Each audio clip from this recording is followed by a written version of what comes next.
This is not a fumble, not a momentary lapse in judgment, not the usual Blueface circus where he accidentally double taps an ex's picture on Instagram at 2 in the morning and spends the next 48 hours doing damage control on a chaotic stream. I mean legitimately, medically, spiritually wrong. We are looking at a situation where a man with a woman sitting in California in her third trimester of pregnancy packs a bag, flies across the country, and less than 3 weeks out of a state penitentiary stint, the very first thing he decides to do is audition for a body bag of public opinion in the sand of a Miami beach. And I say this with my whole chest. If you thought the last 2 years of this saga were dark, you have absolutely no idea what kind of legal, financial, and personal storm is currently brewing on the West Coast. To understand the sheer magnitude of what just happened in Miami, we have to completely dismantle the geographic illusion of this entire relationship. The internet looks at the beach photos and thinks they are watching a story about Florida, but the entire anchor of this trap is buried deep in the property records of California. For the last 6 months, the public has been fed a very specific domestic narrative, the image of a reformed rap star settling down into an institutional family structure. We watched the streams, we saw the kitchen setups, we watched the mundane, everyday life of a man supposedly preparing for the arrival of a new child with Nevaeh. But while the front-facing cameras were broadcasting peace, the back-end corporate registry was moving in a completely different direction.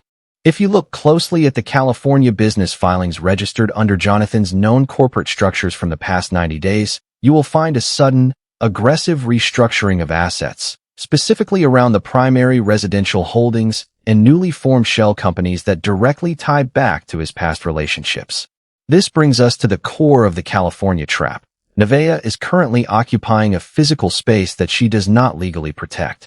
She is sitting in a mansion, holding down a defensive perimeter, decorating a nursery, and managing a household under the impression that her presence and her pregnancy grant her automatic equity in the empire. But in the state of California, the law does not care about your emotional investment or your social media status. Without a marriage certificate or a direct signature on the corporate operating agreements, she is essentially a tenant in a high-production studio. Blueface knows this. His legal team knows this. And more importantly, the folders that are currently being compiled behind the scenes reflect this exact power imbalance. The quietness we are seeing from California isn't the silence of someone who is defeated. It is the calculated stillness of a woman who has suddenly realized that the walls of the house she is protecting are actually owned by a corporate entity she has no control over. Now, let's look at the financial forensics of the Virginia property, because this is the hidden thread that ties the California trap directly to the Miami Beach footage. The internet keeps screaming about love, passion, and toxic attraction, but if you trace the money, the picture changes completely. For months, Chrisean and Blueface have been engaged in a public, loud tug-of-war over an estate in Virginia, a property that was supposed to represent a fresh start, but instead became a multi-million-dollar asset locked in legal limbo. Just 3 weeks before Blueface boarded that flight to Miami, a new LLC was quietly registered in the state of Delaware, cross-filed with California corporate records, explicitly naming the Virginia property as its primary asset. The authorized signatories on that document? Jonathan and a corporate representative directly tied to Chrisean's management ecosystem. This isn't a romantic reunion on the sand. It is a mandatory corporate signing meeting that required both principal parties to be physically present to execute a transfer of equity. The beach, the hearts in the sand, the rental car sing-alongs. That is the theatrical tax they pay to keep the audience distracted while the actual wealth is being redistributed under the table. This is exactly why the capability mismatch between Nevaeh and Chrisean is so dangerous in this current phase. Nevaeh is playing a domestic game, focusing on the internal protocol of the household, the nesting, the cooking, the moral high ground of being the pregnant, loyal girlfriend left behind. Chrisean, despite her chaotic public persona, is playing a high-stakes media and asset game.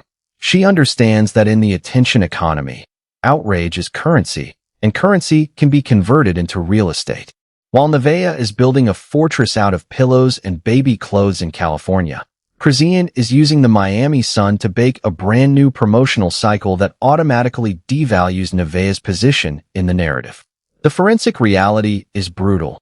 Blueface does not view these women as partners. He views them as distinct revenue streams tied to different corporate assets. One handles the domestic stability that keeps his personal life from completely collapsing into legal chaos, while the other generates the high-impact viral metrics required to keep the streaming checks clearing.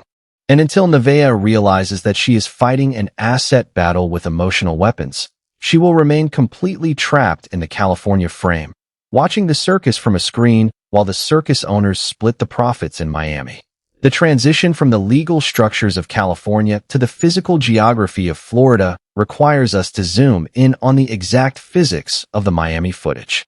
When you watch the video of Blueface and Chrisean on the beach, you are not looking at a candid moment captured by an intrusive fan or a lucky paparazzi photographer standing behind a palm tree. You are looking at a highly technical, deliberately staged multi-camera setup masquerading as an organic leak. If you look at the stability of the frame, the height of the lens relative to the horizon line, and the tracking speed as Blueface moves on his hands and knees in the sand, it becomes clear that this footage was captured using a professional-grade handheld stabilizer, likely a smartphone gimbal, operated by someone standing exactly 4 feet away from the subjects. This wasn't a hidden camera, it was a production crew. Let's dissect the blocking of the scene frame by frame, because the body language tells a completely different story than the one being pushed to the blocks. Blueface is positioned on the sand, meticulously carving a heart into the earth. To the casual viewer, this is a universal symbol of romantic devotion, a throwback to his early career aesthetics where he used similar visual tropes to mark his territory with previous partners. But watch his eyes in the high-definition freeze frame. Every 3 to 4 seconds, his gaze leaves the sand, cuts sharply to the right, and locks onto the lens of the recording device. He isn't looking at Chrisean, he is checking his framing. He is ensuring that the block lettering on his black and red fitted cap is perfectly angled toward the light source, creating a sharp, recognizable profile that will instantly translate to a high-contrast thumbnail on YouTube and Instagram. This is Camera Mechanics 101. You don't dress for the beach, you dress for the screen grab. Chrisean's positioning in the frame is equally strategic, yet heavily performative. She is seated slightly above him on a beach towel, looking down at the sand carving with an expression of intense validation. For her audience, this is the ultimate victory lap, the visual proof that despite the courtroom drama, the institutional stints, and the public abandonment, she remains the gravity that pulls him back into orbit. But look at her hands. Her fingers are tightly gripping the edge of the fabric, her knuckles showing tension that contradicts the relaxed, sun-drenched narrative of a casual vacation. She understands the mechanical stakes of this shot just as well as he does. If the camera cuts away too quickly, or if the angle doesn't capture the exact moment of proximity, the entire financial leverage of the Miami trip evaporates. Every movement is slowed down, elongated, and amplified for maximum digital retention. This brings us to the audio component of the Miami sequence, specifically the footage captured inside the luxury rental vehicle later that evening. The duo is seen singing along to a classic, melancholic R&B track, matching each other word for word, laughing with their entire faces, and throwing their bodies around the cabin of the car. The blogs immediately classified this as organic joy, a rare glimpse of the raw, unfiltered chemistry that initially launched them into the cultural stratosphere. But from a media mechanics perspective, this is a textbook audio cue deployment.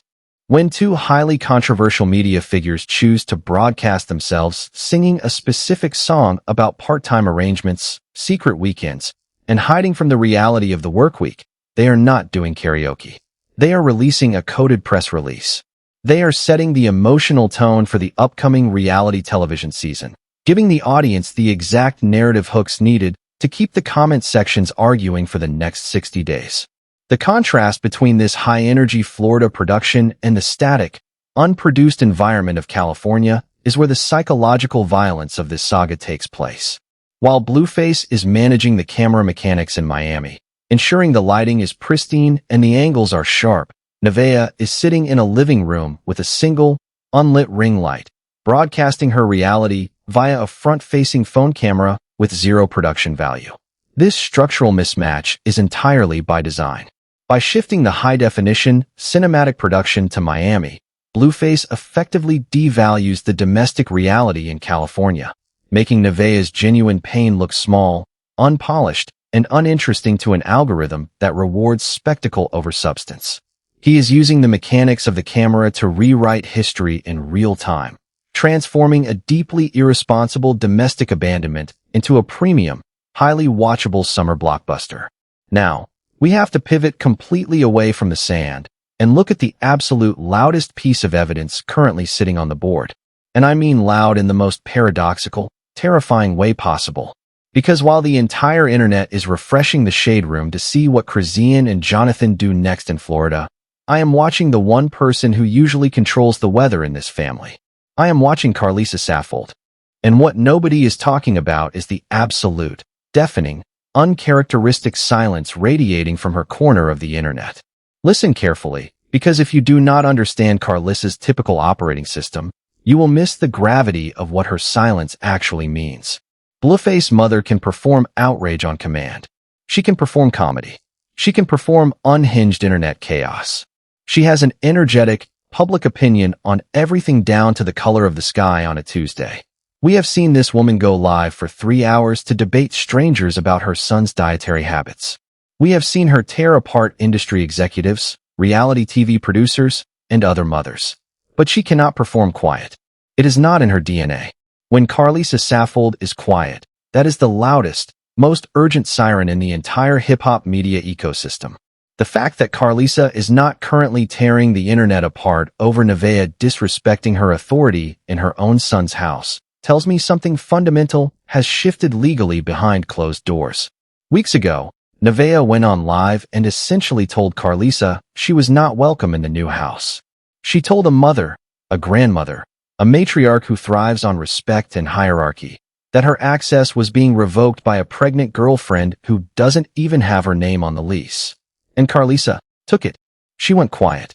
Some of y'all think Karlissa went quiet because she was humbled. Some of y'all think Nevaeh actually won that power struggle. Tell me if I'm wrong. But if you have been following this channel, you know I always say, Karlissa does not get humbled. Karlissa gets legally advised.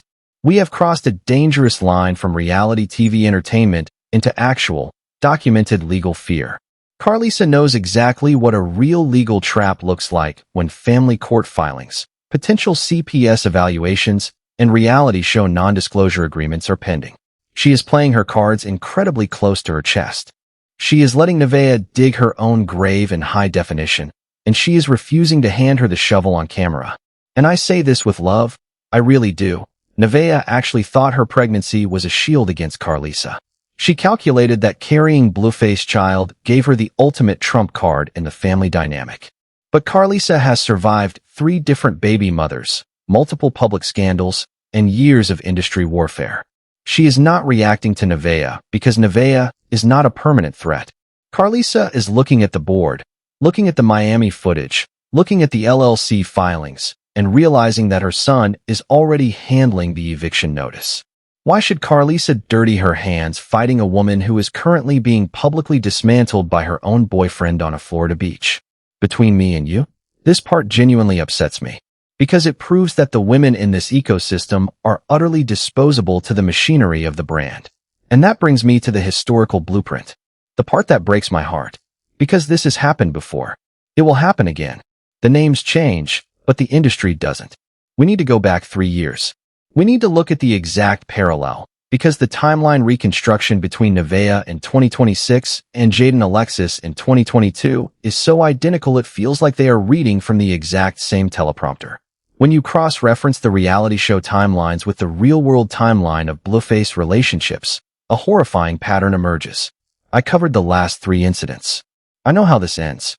When Jaden Alexis was the primary partner sitting in the house, pregnant, trying to hold the family together, Blueface was running wild across the country with Chrisean during the peak of the crazy in love and baddies era. And what did Jaden do? She played the loyal, quiet soldier. She stayed at home with the kids. She posted the subtle, cryptic quotes on her Instagram stories about trusting God's timing. She asked her followers for prayers. She absorbed the public humiliation, the side chicks, the viral fights, and the blatant disrespect because she genuinely believed that her loyalty would eventually be rewarded with the ultimate prize of stability. Nevaeh is running the exact same software update right now. It is a parallel situation warning flashing in bright red neon lights. Look at the behavior archives. Nevaeh is nesting in the house. Nevaeh is posting the stoic, unbothered videos from the front seat of his car. Nevaeh is absorbing the fact that the father of her unborn child is writing love notes to another woman in the sand, and her response is to double down on the domestic aesthetic. She thinks her silence makes her stronger than Chrisean. She thinks her ability to endure the pain makes her the superior choice. But what nobody understood about Jaden back then, and what nobody understands about Nevaeh right now, is that endurance is not a victory. Surviving a man's public disrespect does not make you his wife. It just makes you his most reliable victim. Jaden thought she was proving her worth by staying quiet while Chrisean got loud. But Blueface didn't reward Jaden's quiet loyalty. He weaponized it. He used Jaden's stability as a safe house to retreat to whenever the Chrisean chaos got too legally dangerous. And the second the heat died down, he was right back on a plane. Nevaeh doesn't realize she isn't the permanent wife in this story. She is just the current cast member holding the domestic prop while the cameras are rolling. She is at home praying for a man who is currently praying that the blogs post his Miami Beach footage during peak evening traffic hours to boost his streaming numbers. And honestly, that part doesn't even surprise me anymore. What surprises me is that Nevaeh had a front row seat to watch exactly how Jaden was treated. She watched Jaden get dragged through the mud. She watched the reality shows. She saw the interviews. And she still walked up to the exact same burning building, pulled up a chair inside the living room, and convinced herself the fire wouldn't touch her because she was pregnant. We have to treat reality television as evidence here. If you go back and watch the Zeus Network archives, and I am not talking about the fights, I am talking about the confessionals, the off-camera hot mic moments, the producer manipulations, you will see the exact psychological profile of what Blueface requires from his women. He requires complete asymmetry.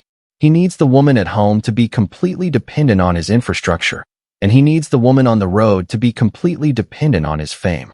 The mismatch is the danger. Nevaeh is built like a quiet domestic soldier, but Blueface's entire financial business model requires a loud, unpredictable, highly volatile entertainer. Nevaeh actually believes in her heart that being pregnant means she has won the ultimate trophy and secured her position in his life forever. She believes she locked in the main title. But a man who books a commercial flight to Miami to sing romantic R&B throwbacks with his ex on a public beach while you are back home packing hospital bags does not view you as a lifelong partner. He views you as a temporary placeholder until the next production phase begins.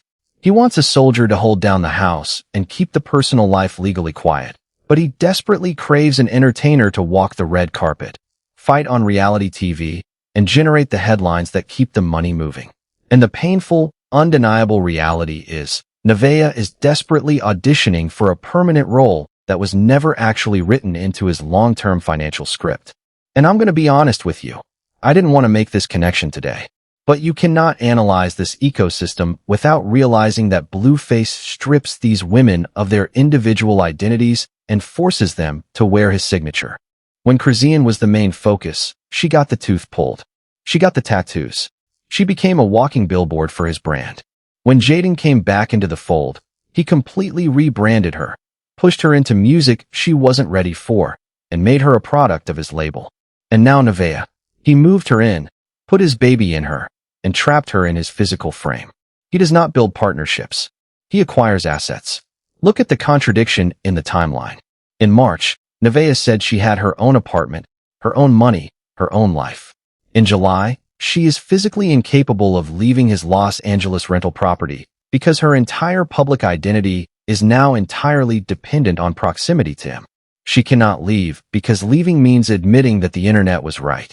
Leaving means admitting that Chrisean won the Miami round. And Blueface knows this. He knows that human pride will keep Nevaeh sitting in that house long after her common sense tells her to run. He has engineered a psychological trap where her only options are public humiliation by staying or public defeat by leaving. This isn't just about them. This is about an entire industry shift where black celebrity trauma is packaged, produced, and monetized in real time.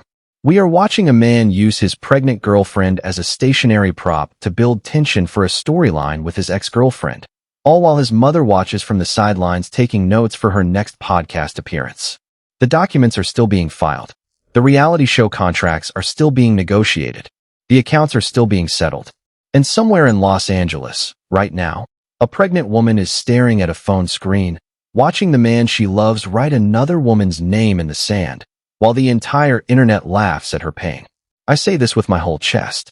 The graveyard of this man's relationships is getting crowded, and the only thing more tragic than the Miami footage is the absolute, terrifying certainty that Nevaeh is going to stay and defend him anyway. Chapter 4. The weaponization of paternity and the children's future. We have to move into the darkest, most sensitive corridor of this entire narrative. This is the coordinate where entertainment value completely detaches from the situation, and we are forced to look at the psychological wreckage left behind by three adults chasing an algorithm. We are talking about the systematic weaponization of paternity and the long-term archival damage being inflicted upon the children who never asked to be drafted into this digital circus. Let's be entirely forensic about how paternity is utilized in this ecosystem. In a standard domestic environment, a paternity test is a private, legal instrument used to establish financial responsibility, custodial rights, and biological truth. It is handled in clinics, processed by laboratories, and filed in family courts. In the Blueface universe, paternity is a seasonal plot device. It is a cliffhanger used to close out a reality television finale or a viral hook designed to drive traffic to a newly launched streaming channel. Look at the tactical deployment of these babies before they even take their first breath. When Chrisean Rock was pregnant with her son, the entire 9-month cycle was transformed into an interactive public trial. We had live-stream blood tests, dramatic countdowns, public denials from Jonathan, and counter-accusations from his immediate family members. The biological reality of a child's heritage was put up for public debate, subtweeted by corporate sponsors, and converted into thousands of hours of reaction content. Why? Because the metrics during that period were historic. The attention economy doesn't reward the quiet protection of an infant's dignity. It rewards the loud, agonizing ambiguity of who owns the rights to the child's image. And now, we see the exact same script being handed to Nevaeh. The internet is already doing the math, checking the timestamps of his incarceration, cross-referencing his release dates with her medical updates, and building elaborate theories about the biological timeline. But the truly sinister part of this dynamic is how the adults lean into the confusion. Blueface doesn't immediately shut down the rumors with official medical documentation because the rumors are profitable. Ambiguity keeps the audience engaged. As long as the public is arguing in the comments section about whether the baby belongs to him or an unnamed third party, the visibility of the brand remains at an all-time high.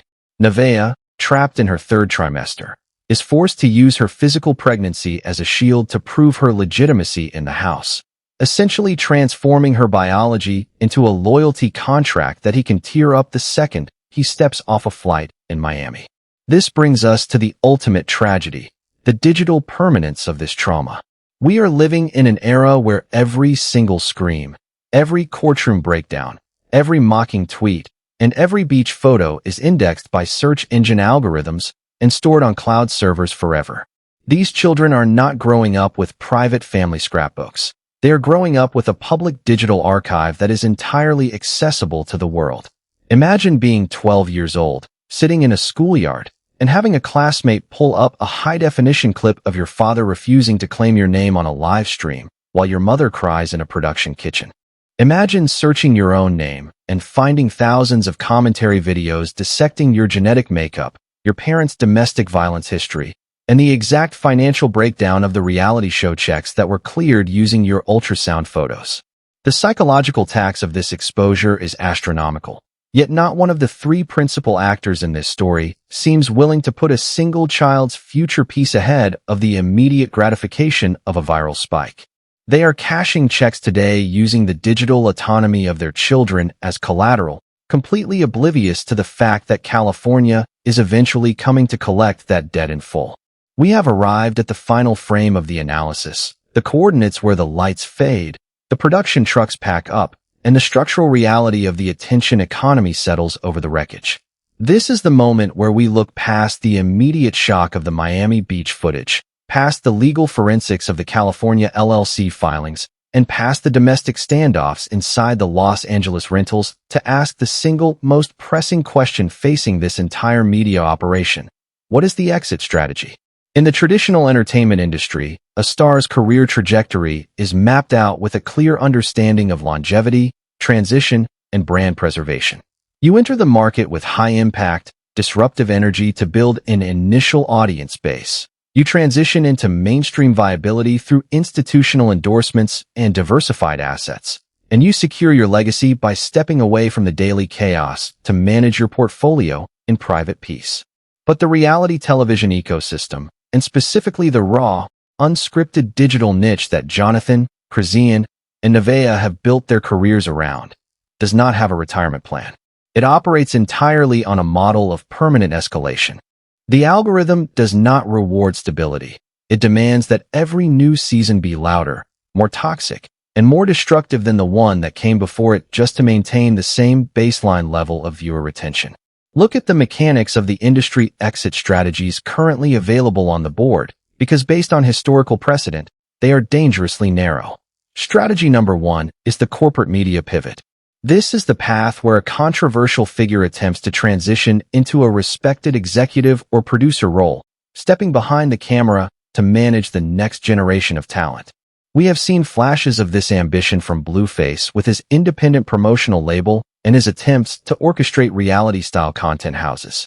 But a successful corporate pivot requires absolute legal stability, high-level corporate trust, and the ability to clear rigorous background checks for mainstream financial backing. As long as his personal life remains an active, volatile crime scene narrative broadcasted across global blogs, mainstream corporate capital will continue to view him as a toxic liability rather than a long-term investment.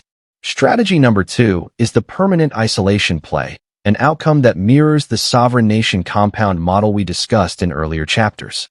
This is where the creator realizes that the mainstream world is closed off to them. So they use their independent streaming revenues to build a self-contained ecosystem far away from urban media centers. They buy vast tracts of land in states like Virginia or Georgia, build secure facilities, bring their immediate inner circles inside the gates, and run their own independent broadcast networks entirely on their own terms. But this strategy relies heavily on an unbroken chain of financial liquidity. The second the streaming platforms adjust their monetization algorithms, or the moment a major legal judgment freezes the corporate accounts, the financial infrastructure supporting the compound collapses, leaving the inhabitants completely exposed to the civil and criminal courts of the outside world. This brings us to the final frame, the ultimate scene that defines the legacy of this entire generation of digital entertainers. If you zoom out from the specific details of the Miami trip and look at the broader cultural horizon, you realize that this saga is a microcosm of a much larger crisis. We are watching the slow, high-definition dismantling of private life for public consumption, where human relationships, pregnancies, and parental obligations have been completely converted into digital props designed to feed a relentless, unfeeling machine. When the cameras finally go dark, and they always go dark, the tragedy won't be that the audience stopped watching. The true tragedy will be that the principal actors spent so many years performing their lives for the lens that they forgot how to exist in the quiet space behind it. Jonathan will be left in a sprawling, empty mansion with the digital echoes of his past choices. Chrisean will be forced to reckon with the archival legacy handed down to her son, and Nevaeh will have to rebuild an identity completely detached from the California frame.